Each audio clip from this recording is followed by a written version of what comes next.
Vous pensez vraiment que Dieu, c'est l'islam?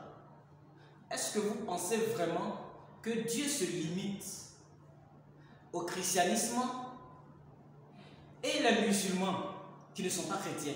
Si Dieu se limitait seulement au christianisme, les musulmans qui sont musulmans qui ne sont pas chrétiens appartiendraient à qui?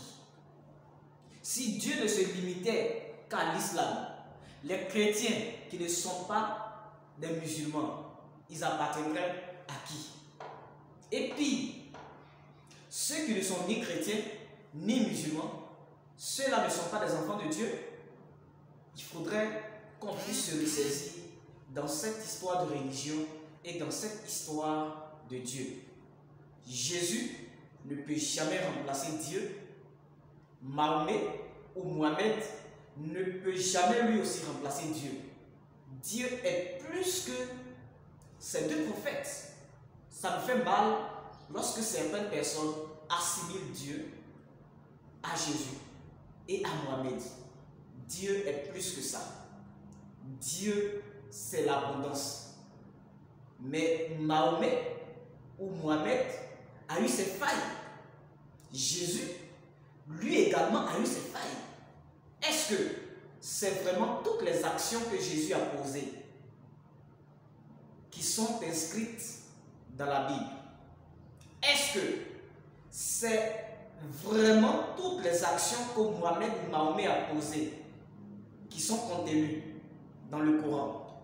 Ça, ce sont des suppositions. Ce sont des questions à se poser. Ce sont des interrogations que chaque personne doit vraiment se faire. Il faut toujours la remise en cause. Est-ce que le paradis dont on parle et certaines personnes tombent en transe existe effectivement? Il faudrait, parce qu'on devient plus intelligent, on devient plus intéressant, on devient sage lorsqu'on se remet en question et qu'on pousse loin nos investigations. C'est en ce moment-là qu'on devient encore plus créatif, encore plus imaginatif. C'est cela. La question de la religion, lorsque tu la soulèves, il y a des personnes qui se mettent sur les nerfs, comme si c'est à eux seuls que Dieu appartient.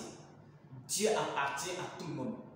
Comme lui-même l'a dit, il appartient aux bons et il appartient aussi aux mauvais, aux méchants. Voici en quelque sorte ce que je peux dire de Dieu. Merci. À très bientôt.